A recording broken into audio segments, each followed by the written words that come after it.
गुरु ग्रंथ साहिब में गुरु नानक देव जी की जो मूल शिक्षा है वो है नाम जपो, किरत करो ते वंड छक्को। नाम जपो मतलब हमेशा ईश्वर के नाम का सिमरन करते रहो ताकि ईश्वर की कृपा आपके ऊपर हमेशा बनी रहे।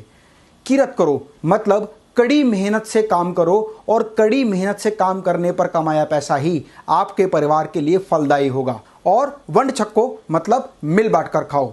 दोस्तों, सिख धर्म के लोग गुरु के दिए गए इन नियमों का तन मन धन से पालन करते हैं। दोस्तों, कनाडा, अमेरिका, इंग्लैंड, न्यूजीलैंड और ऑस्ट्रेलिया की गवर्नमेंट ने सिख समुदाय को उनके द्वारा किए गए कार्यों के लिए हमेशा सम्मानित किया है। दोस्तों, सिख हमेशा संकट आने से पहले तैयार रहते हैं और सिख धर्म में ये कहा जाता है एकता, समानता और सेवा का भाव रखो। और सिख धर्म हमेशा एक बात समझाता है कि जुल्म करना पाप है, वैसे ही जुल्म सहना उससे भी बड़ा पाप है। सिख धर्म में हर पुरुष सिंह होता है और हर महिला कौर होती है। और आपने देश की आज़ादी में सिख धर्म के लोगों के द्वारा दी गई शहादत के बारे में बहुत पढ़ा होगा। आज मैं आपको सिख धर्म की देश परस्ती के बारे में एक बात बताने जा रहा हूं जो अपने आप में बहुत अनोखी है। ये बात है सन 1962 की। और सन 1962 के समय के एक इतिहासकार जिनका नाम एम राजीव लोचन है, उन्होंने एक अपने आर्टिकल में, जो आर्टिकल इंडियन एक्सप्रेस में पब्लिश हुआ था, उसमें एक बहुत बड़ा खुलासा किया। लंबे संघर्ष और बहुत सारी कुर्बानियों के बाद भारत देश आज़ाद हो गया था। और आज़ाद होने के बाद वो अपनी आर्थिक प्रगति की ओर बढ़ ही रहा था कि 1962 में चीन ने भारत पर हमला कर दिया। ऐसे नाजुक समय में देश की अर्थव्यवस्था को मजबूत करने के लिए उस समय की सरकार ने NDF मतलब नेशनल डिफेंस फंड की स्थापना की और देशवासियों से एक अनुरोध किया कि आप दिल खोलकर नगद व सोना दान करें ताकि हम आर्थिक रूप में मजबूत हों और देश को प्रगति की ओर ले जाएं और चाइना से युद्ध में हमें सहायता मिले। देश पर आए संकट के इस नाजुक समय में प्रत्येक राज्य के देशवासी ने खुलकर नगद व सोने के रूप में भारत का सहयोग किया।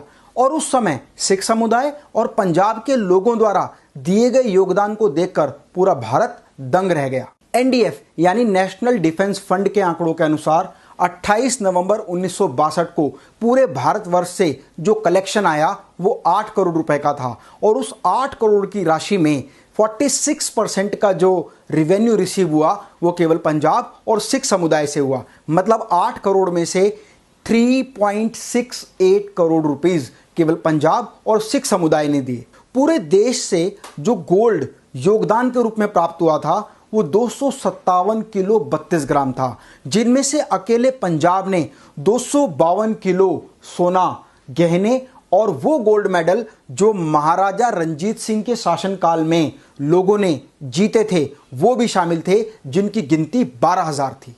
इसके अलावा पंजाब के शिक्षा विभाग ने स्कूल और कॉलेज के विद्यार्थियों को, जिनमें 2 लाख लड़कियां भी शामिल थीं, फौज की ट्रेनिंग दी ताकि जरूरत पड़ने पर वो जंग के मैदान में जा सके और दुश्मनों को धूल चटा सके। इसे कहते हैं असली देश परस्ती। दोस्तों, आज हमारे देश में ही नहीं पूरे विश्व में कोरोना महामारी का कहर है। लोग हर जगह मर रहे हैं, दवाइयां और ऑक्सीजन उपलब्ध नहीं हो पा रही है। शमशान घाट में भी लाशें अपने अंतिम संस्कार के लिए इंतजार कर रही हैं। और आज भी सिख समुदाय हर तरह से सेवा करने में तत्पर है, चाहे वो जरूरतमंदों को दवाइयां उपलब्ध कराने से लेकर हो या ऑक्सीजन की सप्लाई हॉस्पिटल से लेकर मरीजों तक पहुंचाने से लेकर हो, मरीजों के परिजनों को सहायता करने से लेकर भोजन उपलब्ध कराने तक हो।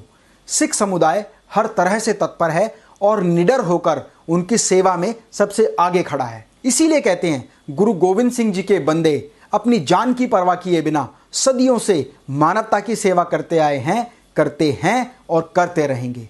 गुरु नानक देव जी की मूल शिक्षा का अनुसरण सिख समुदाय का हर व्यक्ति कर रहा है। मेरा आप लोगों से रिक्वेस्ट है कि इस वीडियो को देश के हर नागरिक के साथ शेयर करें ताकि वो भी सिख समुदाय की तरह कंधे से कंधा मिलाकर हर समस्या में देश के साथ खड़ा हो और एक मानवता की सच्ची मिसाल दे।